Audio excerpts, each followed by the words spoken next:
Thank you very much, everybody, for coming. A good afternoon to all of you. Thank you for taking the time off on a leisurely Saturday afternoon. And of course, you know the school holiday started, so some of you may not be here, but you're here in spirit. So I'll address those who are in spirit as well. This is a very exciting moment for Kinokuniya because Kinokuniya has always been involved with the art of Chan Hock Chye. If you turn to the first few pages of the first couple of pages, you'll see Kinokuniya inside with Charlie Chan. Of course, the mood is a bit weird, but I think it is great. I don't introduce myself because I'm just the moderator. So I'll go straight to Sonny Liew. The Art of Chan Hock Chye is a fantastic, started in 2015 and got the awards ever since. So many awards. Later we can talk about the awards through the questions. But how many of you here have read the Art of Chan Hock Chye? Wow, quite a lot, huh? So I cannot bluff you. It reads like a graphic novel, and that's not profound. But there are so many layers to it, as you all know, and it's also a meta-narrative, or you can call it history of Singapore from a different viewpoint. It is what I like to call faction. It's fiction, but there's a lot of facts in there. So, but history is the same as well. Yeah? It's always written by the victors. And so, this book is incredible in its density, its complexity, as well as its simplicity. And the accolades, I don't mention much, but I think I'll go straight into the question and answers. And then there'll be more time for you to ask the question, because the rest of it is quite superfluous, if you ask me. Thank you. Sonny. Before we start, actually, I want to thank Kenny, as I always thank Kenny, because when I started out as a comic artist in Singapore, it was this small comic called Manatee Robot. It was self-published, and I tried to bring it to all the comic stores and other bookstores in Singapore, and people were like, who wants to have this black and white comic that no one has heard about? And surprisingly, Kino was one of the only bookstores to actually bother to take on consignment. Of course, not even paying me upfront, but on consignment, they actually displayed it and sold it. And I feel like Kinokuniya has always been a unusual thing in Singapore, where it's a huge bookstore chain, but has a kind of independent spirit, right, that I associate with smaller bookstores. Maybe that's one reason why it survived while others have disappeared. That's a very interesting question. It will take another 2 books that I'm supposed to write and I've not written. Kinokuniya always stand out as a bookstore that is a bit different. It's a chain bookstore, no doubt, but it's always got a certain maverick streak about it. It's got the indie spirit. So that fusion of a chain bookstore, boringness and strength, combined with the indie, hip and cool and pizzazz and all that. So I think we work on this one for the last 25 years, and I think we got it right. And the main reason why Chan Hock Chye and his earlier stuff is in the store is partly because I've been a comics geek from day one. Even my father's comics were burned by my mother, so we have 2 generations of burnt comics veterans. Actually, I wanted to start off with a backdrop of Singapore, because some of you may have not read the book, and some of you are quite young, and some of you will be quite shocked, surprised that in the late 60s, when the flower power and the hippie movement and Woodstock and all that was very, very strong around the world, Singapore did a very, very bold move by banning what we call then yellow culture.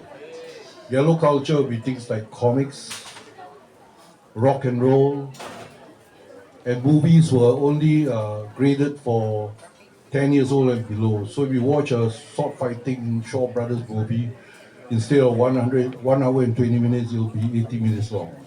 because all the fighting scenes will be cut out. So that is the backdrop. But in 2015, when this book came out,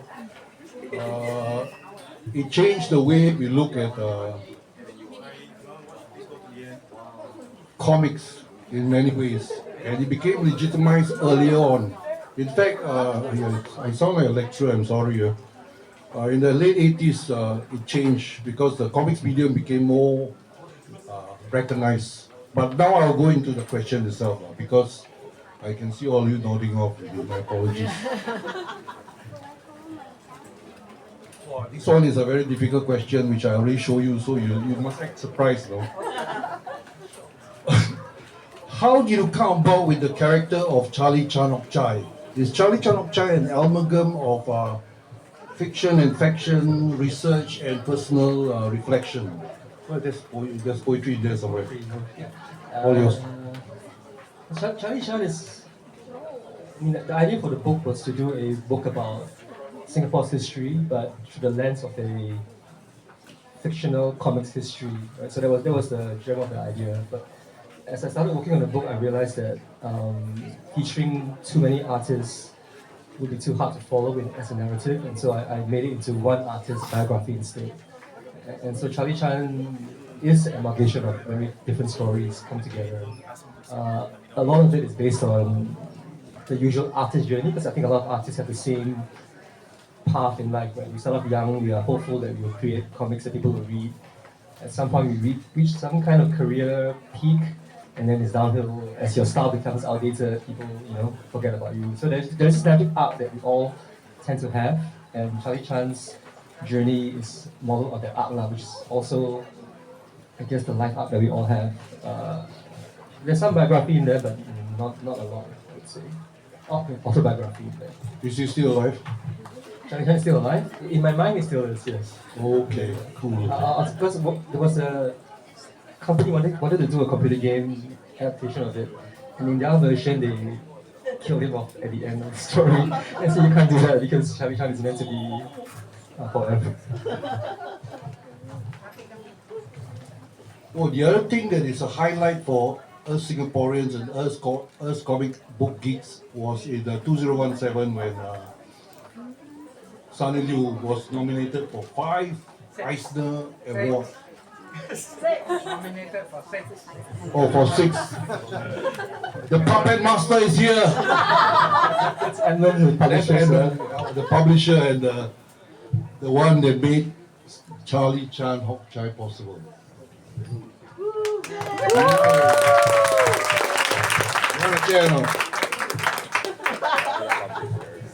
Kena snoop. Where was I? 216, is it? Out of 6, we won 3, right? One is for best writer, artist. One for best international format graphic novel, and the third one is for production, I believe. No. It's here. Oh, it's here.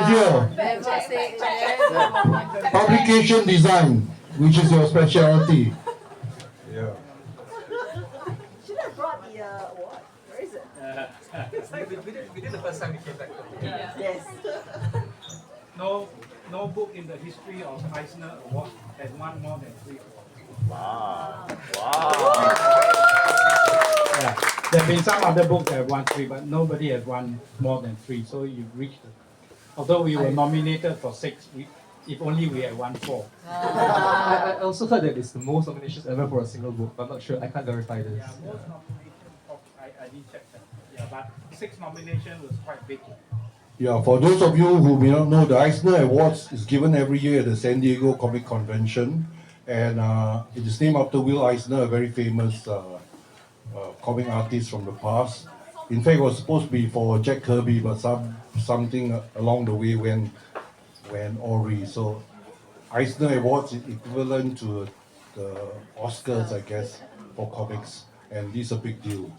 And you can see from the book itself, the accolades come from everywhere, from The Economist to the New York Times to the Straits Times to smaller newspapers and magazines, and it's incredible that everyone shares the same appreciation and astonishment for the sheer audacity and epic nature of the art of Chan Hock Chye. I think I made a pretty good medicine seller. Yeah. Let's go to the next question.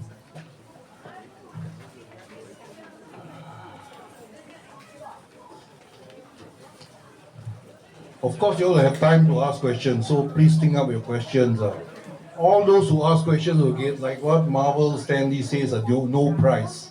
It's a prize, but which is not a prize. It's called a low prize. Okay, Sonny, this is your third question. How do you feel being lauded and awarded all around the world, including Singapore, for your astonishing achievement? How do I feel? Especially the time when you heard that you went the announcement of the Eisners in San Diego, especially. I would say it's a sort of a curious thing, right? As an artist, you tend to have two sides to you. One is the overconfident side, and one is the more pessimistic side. So the overconfident side always believes that everything you do will sell and win awards, and the other side believes that you will just disappear into the ether, right? When I finished Charlie Chan, I think I had a sense that it was a good book. That it was different from other books that I had read myself. So I hoped that it would do well. But I think the extent to how well it did was surprising to some extent, right? I never thought it would have much legs outside of Singapore, because it was so Singapore-centric that I didn't think anybody would be interested in translating it overseas and so on. So yeah, for the nominations, I think it was also same thing, a mixture of like excitement but also fear, because I did other projects that had like one nomination before, and then when you didn't win, you feel a bit disappointed. So I was imagining if I had 6 nominations and didn't win any of them, like I would be like crushed. So you're disappointed, Huh? because you only got 50% of it. I was disappointed because I hoped, by the time I won 3, right, I thought it could maybe win the best graphic novel, but it didn't. Actually, I thought that as well. Actually, I read it very early on also, because the marketing manager in Epigram Books gave me a proof copy, and I read it, and I can see why it transcends just Singapore. Because for one thing, the journey is a universal one. And the second thing is, if you're a comics freak, geek, nerd, whatever derogatory term they'll throw at you, you'll appreciate the magnitude of the research that went into the different not the characters, but the genres and even the periods. You go, you can see everything from manga to Jack Kirby style to you name it, to Walt Kelly, Pogo, and more and more and more. And I think that it takes a lot of research. But how much of it is actually inspiration compared to research? How much is inspiration? Compared to research. Meaning that, I want to put in Harvey Kurtzman, an anti-war theme in there, and it's very clearly Harvey Kurtzman in the parts where you have the Malayan emergency, for instance. So, in your writing of it, running towards the deadline, how much of it was inspiration and how much of it was research in that sense? So I don't know whether you understand my I think so. question. In terms of the styles that Charlie Chan himself was producing, I would say it's mostly research, in the sense that I would draw a timeline of Singapore history and then have a timeline of comics history next to it, right? Whether it's American, British, or say Japanese. And then I'll try to find a comic or a style that would fit to the particular story about Singapore I wanted to tell, right? So, for example, World War II, I think Singapore experience was very easily mapped onto the war stories that EC used to put out, mostly through Harvey Kurtzman. So that kind of mapping, right? And then I guess there was some inspiration in the sense that not all the styles are based on one artist. So certain styles are based on also imagining Charlie Chan being influenced by several artists at the same time at that period. Right? So I think the Roachman one was meant to be a combination of let's say Jack Kirby, Steve Ditko, and Japanese Gagged, which is independent Japanese comics.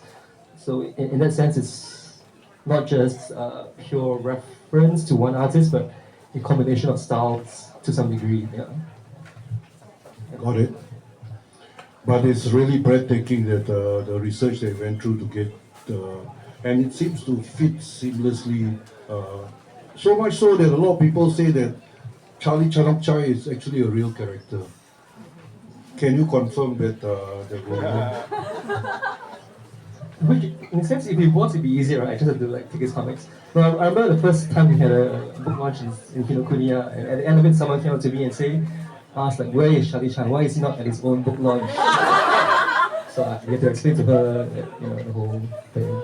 Yeah, because the character is so believable. The fact that he's in Kinokuniya shows that he's got good taste, and then the fact that he wanders around reading here and there, my goodness, the credibility is already fixed in the minds of especially those who are on the Kinokuniya side. Maybe now is a good time to talk about, you know that this book is so universal that you can find it being translated in quite a few languages. If I'm not mistaken, in the book itself they say about nine different languages.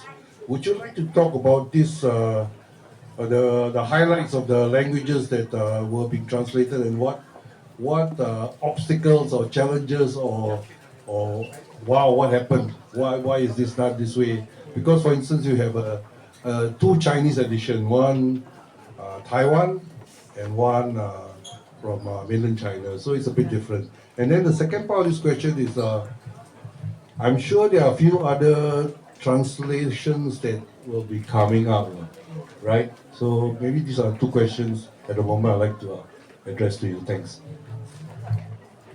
So I think most of them were, I wouldn't say it's straightforward, but we translated as accurately from the original English as possible for most of the editions. The only one that had some issues was the Chinese version. I think the China, this one, right? This one. The China version is the Taiwan one. Yeah, because as you probably know, China has more censorship issues. So whenever we mention communists in the book, in sort of a negative connotation, we have to take out the word communist. And there's also a map somewhere in there of the Southeast Asia, right? And because the area is disputed, the sort of the territory disputed, we had to adjust the map in order to not conflict with the Chinese version of what the map should look like. Yeah. So it was a bit of that dilemma, right? Because every time someone translates your book, you want it to be accurate, but then you try to understand local context. So our solution was to put a disclaimer at the back that said that this version of the book is not the same as the original, right? And I think that's as far as I understand, the strategy that a lot of people who get the books done in China also pursue. They just put a note there so that if you read carefully, you will know that there's some censorship going on, but it's not too obvious. Yeah. Just for sales record information, the Taiwan version sounds better. Why? The other one, so the other languages that we have in the pipeline or inquiries, there's a Korean inquiry. A Japanese one has been ongoing for 4 or 5 years. For some reason, they fired the last translator, and we don't know why because they won't tell us. And so it's still in limbo at the moment. Did you just change the animal, right? Which animal? Oh no, I don't know why it's delayed, right? But Is there any language that surprised you that was requested? Czech, I think, was surprising.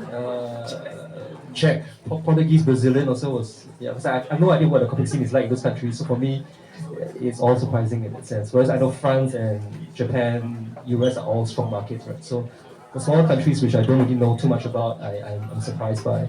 But the one that actually maybe I can ask the crowd here is, we have an offer now for a Russian edition, right? Which is for me very troubling because of the whole Russia-Ukraine thing. I'm not sure what to think about it. Like, should we allow it or should we not because of all the complications? Kinokuniya has a very large selection of Russian books in our store in Dubai.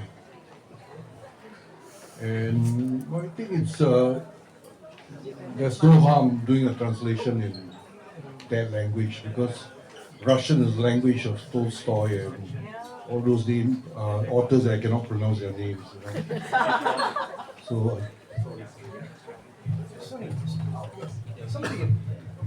some of the events in the story are tied to the Malayan emergency and the Malaysia and Singapore's relationship at that time, but there's no Malay translation of this book. Why? I suppose there's a sense that people who read are interested in this subject in Malaysia would also be able to read English.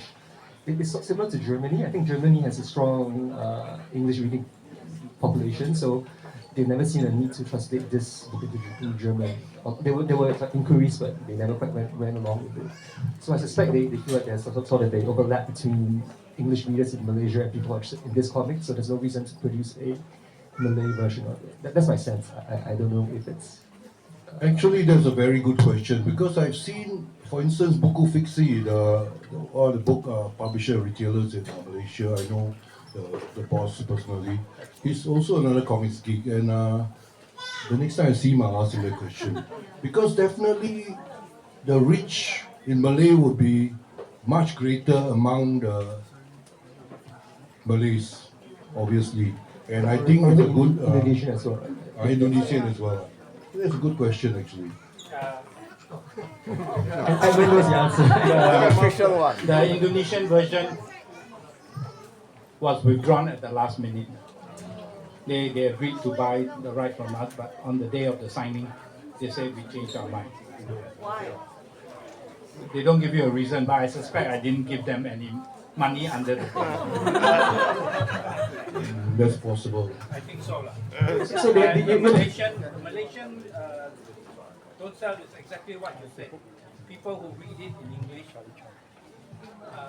can read it in English, so there's no point in translating it into Malay to get the Malay crowd who can't read English.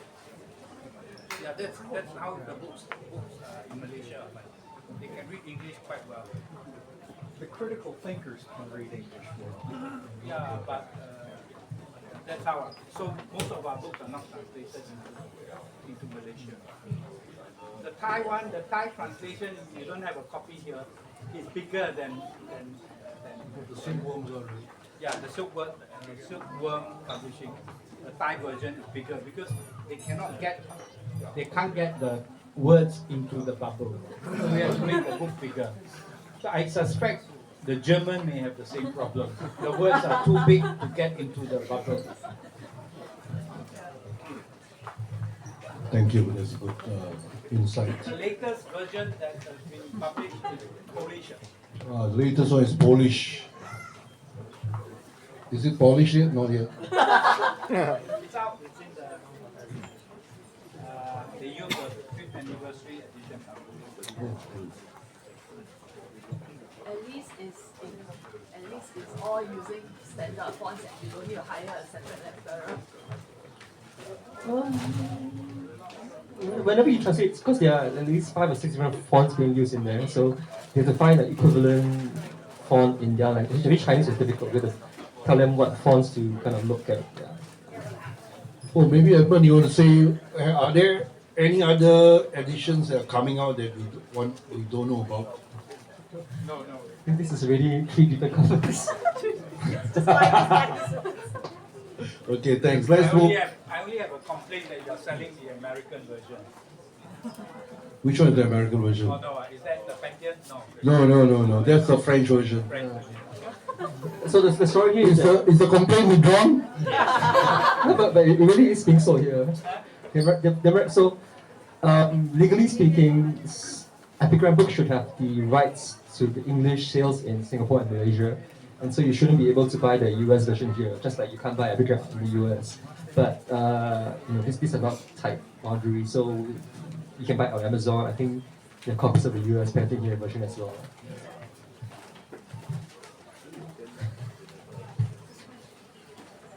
Shall we move on from that moment of awkwardness?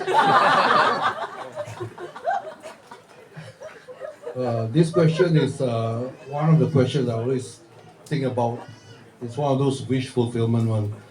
If given the time, budget, and other resources, what do you want to create as your dream project? So in a sense, that project is the one that I'm actually doing. Not that I have infinite resources, but I have to carve out the time to work on the next book that I'm working on because it was a lot of research, and for a long time I couldn't figure out how to. It's a chicken and egg problem, right? Like I need time to work on a book, but if I don't have money to sustain me through the research process, how can I start working on a book?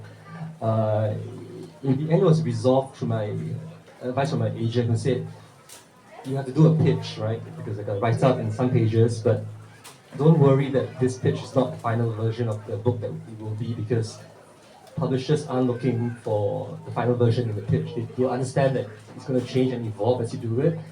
And so what they really want to see is that your sort of the kind of ideas you want to engage with, your thinking process, a few pages of art style. And beyond that, they won't hold you to this original pitch.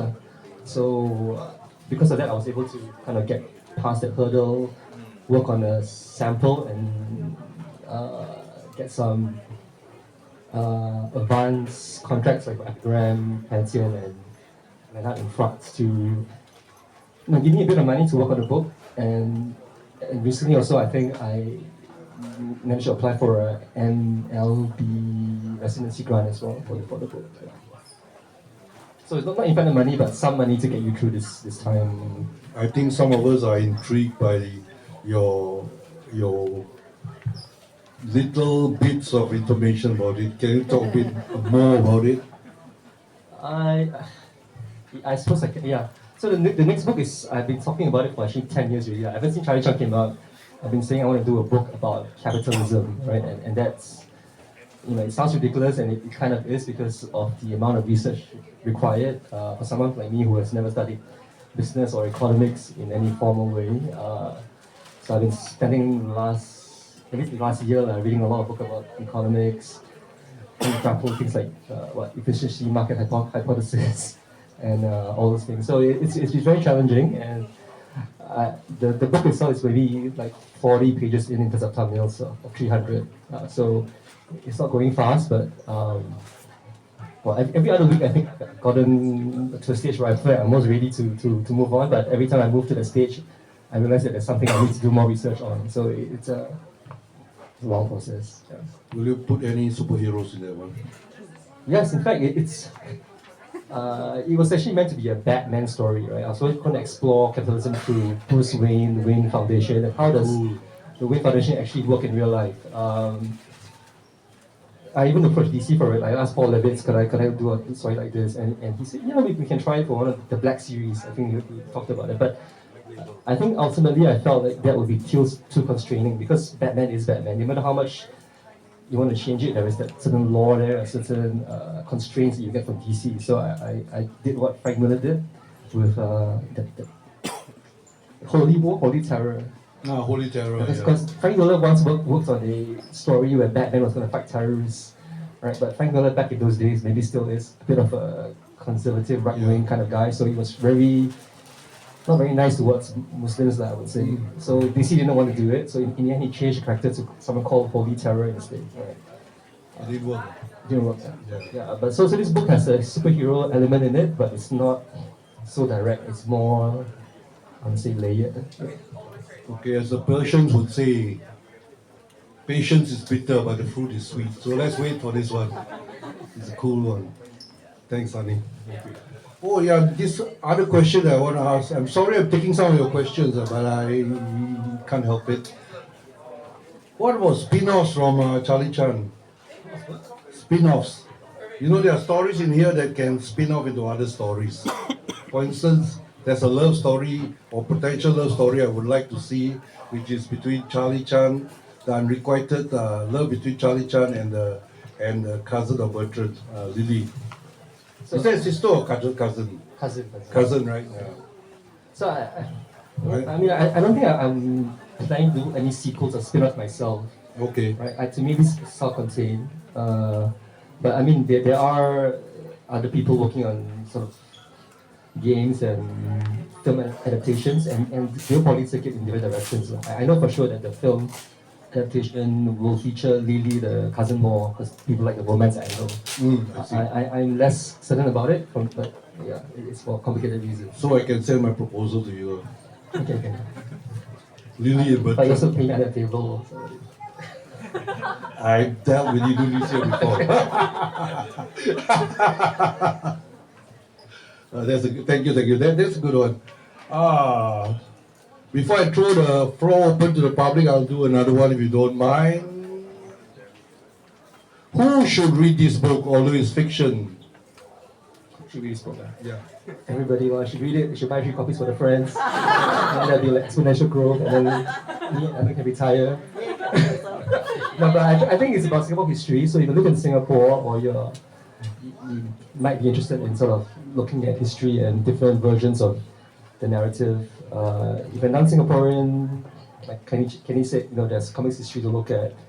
And I suppose at some level, every country has its own dominant narratives and counter narratives. So if you're interested in that kind of tension, maybe this book would be interesting. Yeah. Kenny is looking at his phone and drifted off.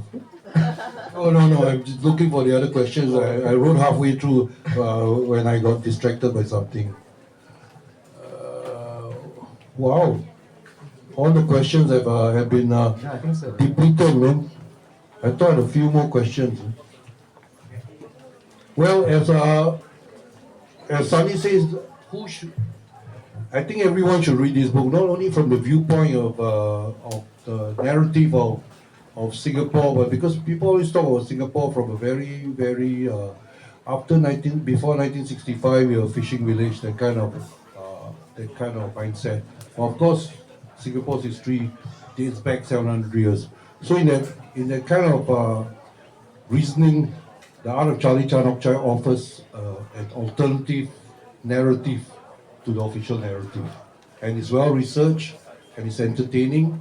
And even if you don't like comics, you may end up liking comics and be a sad case like myself. But anyway, it is really a book that you all should consider looking at, not because it's awarded so many awards and all that, but it's something that if you are interested in history, you're interested in how the process of creating comics is, and if you're interested in just someone named Charlie, I think I sold a few bottles of medicine. Thank you. Thanks, Kenny. Now we will open the floor to everyone. I'm sure you have questions that.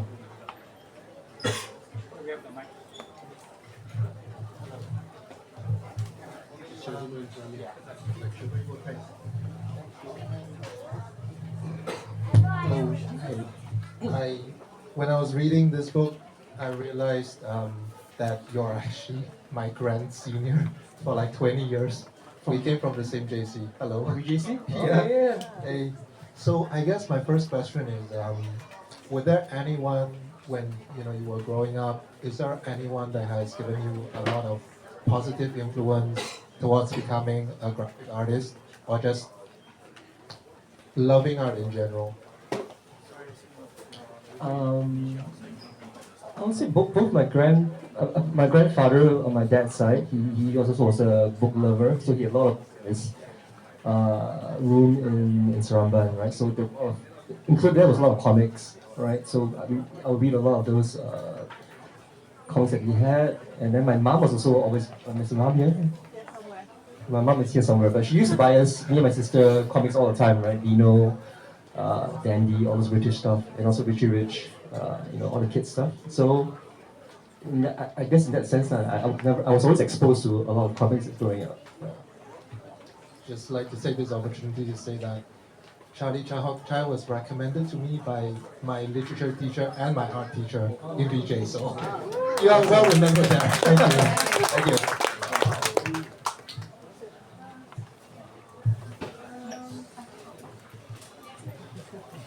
When the comic book first came out, there was a lot of mean things, to be polite here, from the government and so on. So there's a lot of negativity, etc. Well, quite a few people were not happy about it. So that's the negative side.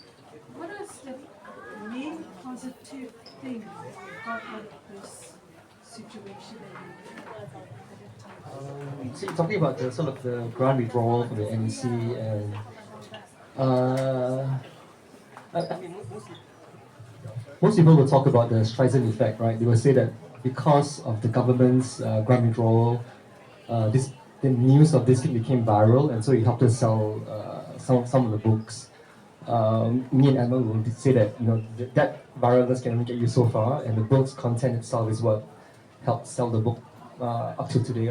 But I think, yeah, the controversy in a way helps the book to a certain degree, in a shorter term maybe, because people hear the news and might buy the book.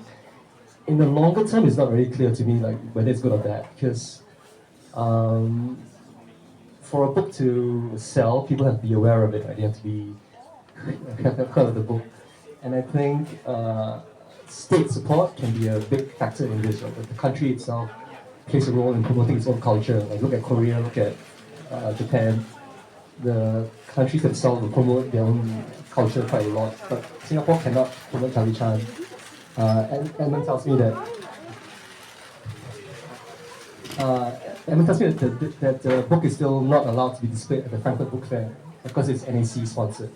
So in that sense, there's a bit of like it's a double-edged sword maybe. Some people will read the controversy and think I would read this book. Other people will see it and say I should avoid it because I don't believe in this kind of critique of the government. So I can't tell whether long run is good or bad really.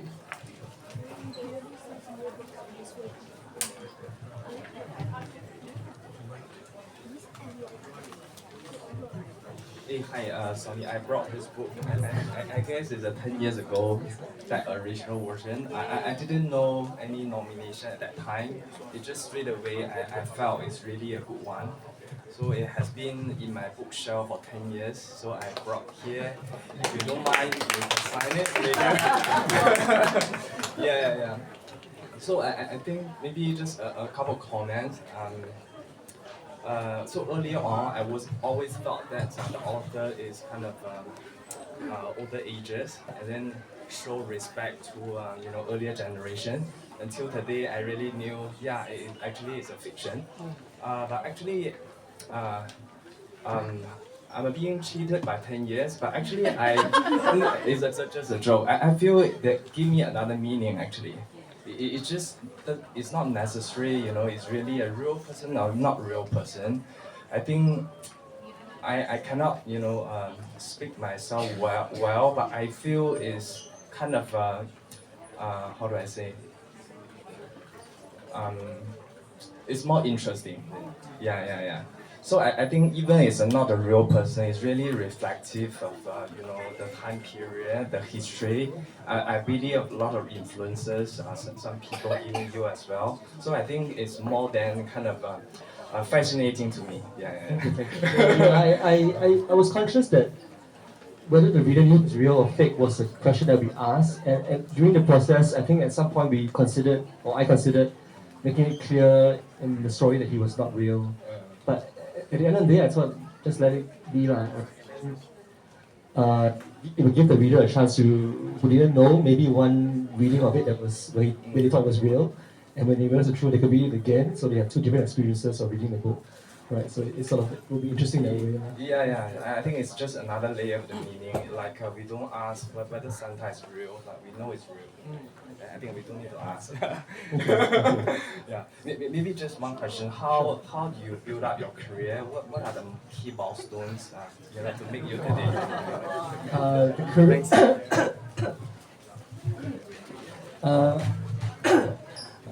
So the short version is when I was 19, very young at the time, I started writing my own comic strip, and I sent it into the newspaper here. The newspaper was now it's only online. It used to be a tabloid newspaper they published every day, and they actually accepted my comic and published it as a daily strip for about a year.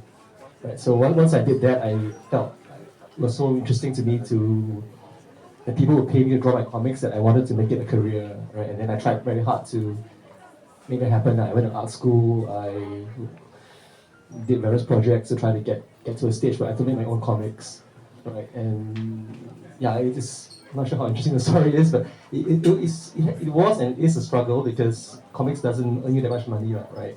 And Singapore is expensive, so it's a constant tension for me between pursuing what I want to do and uh, having a viable career in that sense. Yeah, it's the book success has helped on that path, but it's not still not easy, I would say. Yeah. Thanks for the question. Anyone else? Oh, The little kid. the young Yeah. man.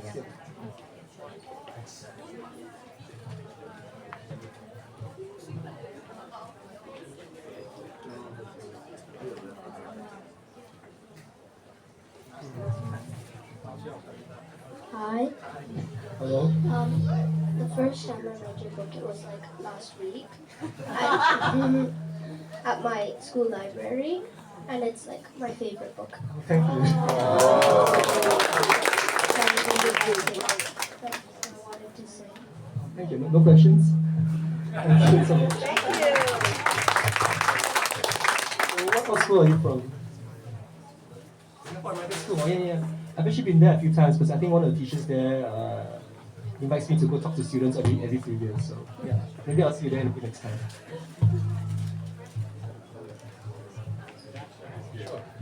You tell this incredibly nuanced story about the period between 1963 and 1965 in a way that captures the broad brushstrokes of what happened, but it's also really it's totally foundational for contemporary Singapore and contemporary Malaysia, and it's sort of radically undertold as a story. I was really curious as I was reading that, so what stories didn't make it into the book?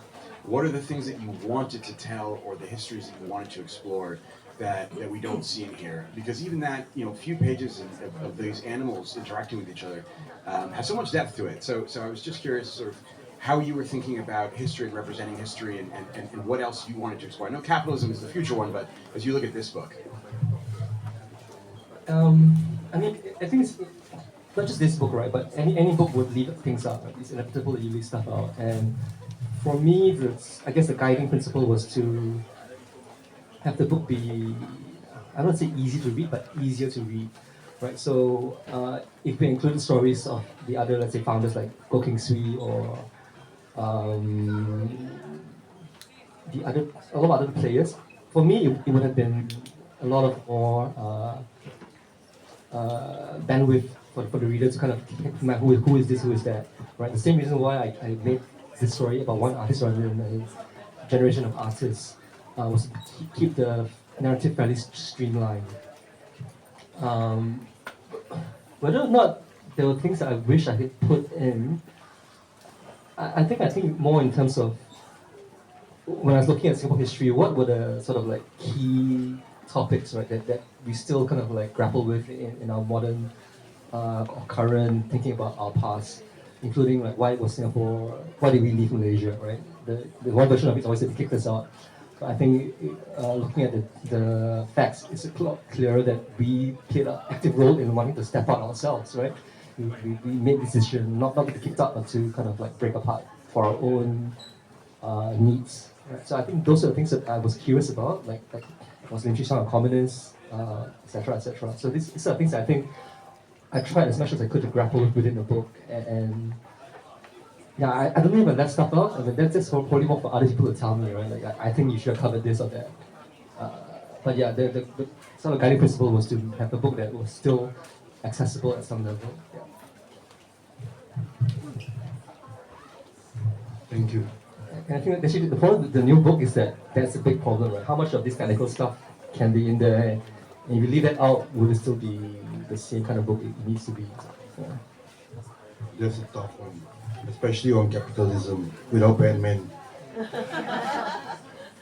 Questions? I'm sure there are some more questions for Mr. Sonny Liew.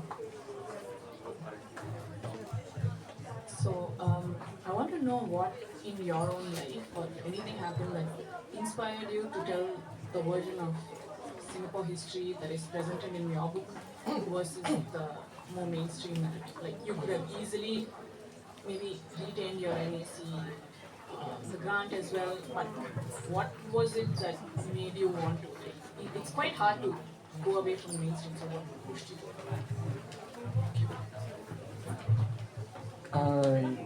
I guess I would say that for myself, going with the mainstream is actually more difficult for me because I am a contrarian at heart. Right? My wife tells me that I like to, in Chinese, 唱反调, which means sing. How do you translate 唱反调? Anyway, I'm just quite contrarian in general. So, and I think for this book, the genesis was when I read a book called No Man is an Island by James Minchin. He was a Catholic priest, I think, who somehow got access to a lot of like leaders in Singapore while writing this book. And that book was sort of my first encounter with a non-mainstream narrative. And it was so interesting to me to realize that there was this other version or versions of stories about Singapore's history that I always wanted to explore more about it. And making this book was sort of my chance to do that research and learn more. Yeah, so for me, like, personally, the way I'm built, I don't think I could done a mainstream story. Anyone else?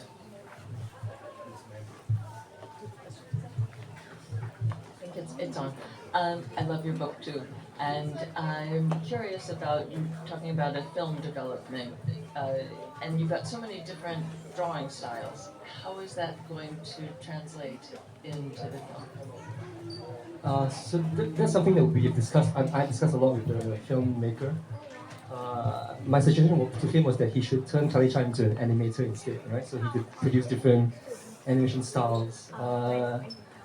He wasn't. I don't think he kind of explored the idea, but he wanted to be more faithful to the book. So I think he's still going to be a comics artist, but then the comics themselves return into animations, right? So in different styles. He sent me some drawings recently, and so for example, the early ones would be still Tezuka influenced, like Astro Boy and those comics. I'm kind of pushing towards making stop motion animals for the Bukit Chaparral as well. So I think that's how you translate that we will use different styles to show different periods. Yeah.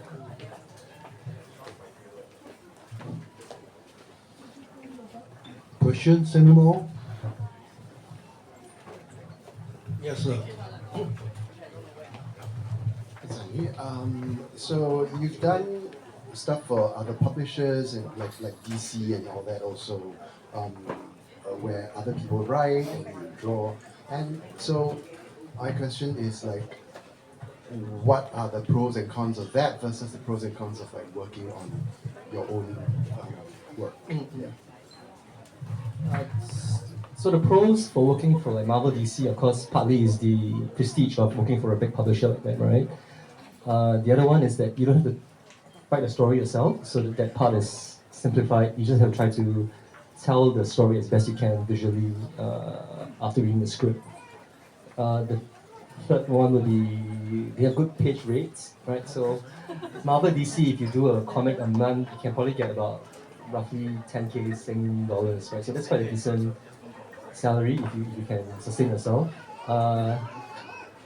The negative parts for me would be it's quite tough to produce a comic a month, right? So I know other people can do it. I get burned out very quickly, right? So after 4 or 5 issues, I need to take a break, right? So if you look at Dr. Fate, after 4 or 5 issues, they had a new artist coming to draw the 6th issue, right? I just get burned out very quickly with the pacing of that process.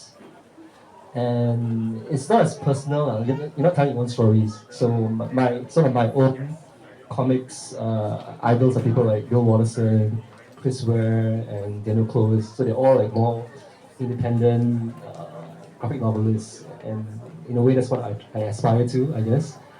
And I don't have that much interest in superheroes for some reason, right? Like I know people who love drawing Spider-Man, Batman in different poses. I would never feel motivated to do it on my own, right? Unless someone's offering me a project. So maybe that's the biggest obstacle for me. Like I don't have that much investment in that kind of comics. Yeah, I can appreciate the craft a lot. Right? When I see someone like anyone who's working for Marvel DC, sort of the craft they have in drawing and that I admire it, but I've never been as compelled about reading them myself. What if I'm not sure whether anyone has offered like this kind of thing before, where it's like, oh, here are the characters that we own, but would you like to tell a story about them in your own way and without like that deadline and that sort of thing? Like, would that be something you might think is interesting? The closest would have been Adventure Time, right? Where I did a short Adventure Time story for Boom Studios once, and I think they liked it enough to offer me the writing gig, not drawing, writing gig to the next comic series, which was going to be because the cartoon had ended, so the next season was in comics. So they asked me to write that story, but it wasn't unconstrained. That was a problem for me. Like when I wrote the story, I realized that I still had to follow the lore of the book, the story quite closely, and it was constraining. Yeah. So my name is still there because by the time I said no, they really put my name out. So my name is still there in some capacity, but I didn't actually write the story. Thank you. One more here.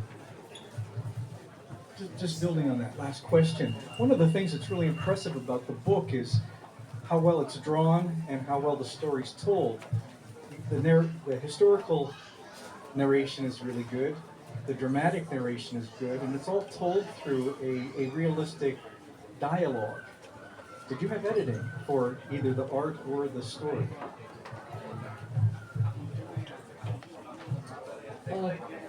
This was fairly self-driven, I believe. I had an editor, Joyce Lim, who worked on the book. Her focus was mainly on sort of language, more like the choice of words. My grammar is not the greatest, so I would have different past, present tense things mixed together, right? So she would help fix all of that. But for most part, my memory of it, I'm not sure how true this is that it was mostly self-directed. Like I had to go and look at storytelling techniques, right? Because before this book, I only worked on short stories, like 10, 20 pages. So to tell a story that lasted 300, I had to go and study storytelling, craft and technique, how to sustain a narrative arc that goes on for so long. Right? So, What was the influence of Dan Cole? Daniel Clowes? No, Dan Cole on staff, working with you after Joyce. Dan Cole actually didn't do much.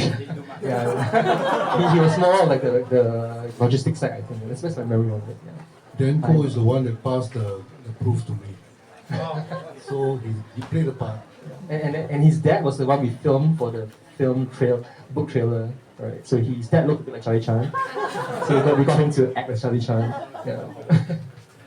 So there is a Charlie Chan. Dan Cole's father. One more? Okay, sure. A quick sharing and a not very serious question. I'm Sean. Okay, when I first got your book 10 years ago, I actually learned some stuff from it, learned actual history. So that's great. And embarrassingly, I also thought Charlie Chan was a real person for the longest time. That's one. Okay, not the book itself, but local comic stuff. So, comic in Singapore, there's so few people. So apart from yourself, I only can think of in my childhood the author who wrote Mr. Kiasu. Then apart from that, the only one who's still active in my mind is Wee Kian Beng. I know his products are very different lah. He's Chinese shonen, right? So I was just a bit curious, not very serious, but a bit capable question. Do you know him? Do you interact? Do you ever thought of doing something similar to what he does? Yeah. Oh, Wee Kian Beng. Yes.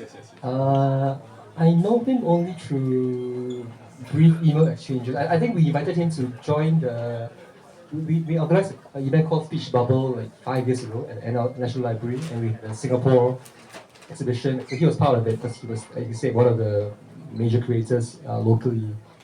But I think our approaches are very different, right? So I mean, but there are more people here. There's Ko Hong Ting, right? There is especially now. I think a lot more younger artists are creating comics, right? Yeah, some of them I know there's a girl called Xi Yun who uses it to explain climate change on Instagram, right? So yeah. Hi, I have one question here. Hi. Thanks for the event, it's really great. I love the book. I wanted to expand and follow up on the previous question. It's been 10 years since the book. What are your perspectives on the last 10 years and the influence on the book on the local scene, be it Singapore or the region? And how do you foresee the next 10 years? Will Charlie Chan have any grandchildren, great-grandchildren? Well, I mean, some people have told me that the book inspired them to make comics, right? Like the one who was on climate change. So that's the only way I can gauge who is influenced, if they actually tell me that they like the book and make comics because of it. Beyond that, we've not done any market research to actually know what impact it has had. Predicting the future I don't think I can do that. I'm really surprised that a 10-year anniversary edition exists, because most of my other books, all my other books, they go out of print, they don't get any new editions, we only have one edition and that doesn't even sell the first edition, right? So I hope it has legs that there'll be a 20-year edition at some point, but I'm sure you read a lot. Do you see any artists that you can see using the momentum of such a narrative, of such a story? Does it sprout other generations, in your opinion?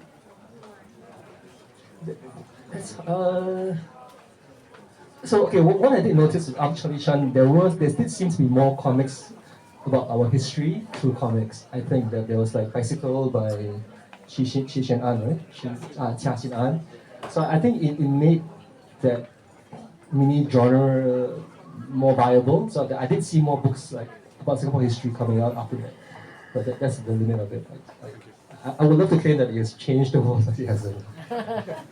One last question before we start the signing. Anyone? Yes, come back. I'm about to ask you a question.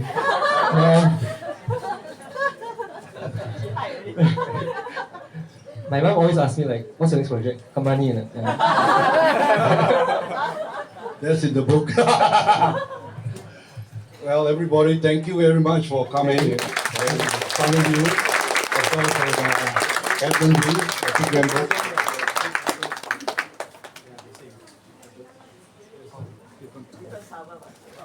Oh, just to remind you all that there are 3 different covers. The way the comics books are done, there are 3 variant covers, but inside is the same. But this 10th anniversary edition has a lot of additions, including quite outrageous cartoons and forwards and stuff. So check out this edition. It's different from the previous edition, and hopefully we'll see all of you for the 20th edition. So thank you, and all of you, of course, for joining us. Thank you very much. So the queue will start from this side. The queue, you can see, so please go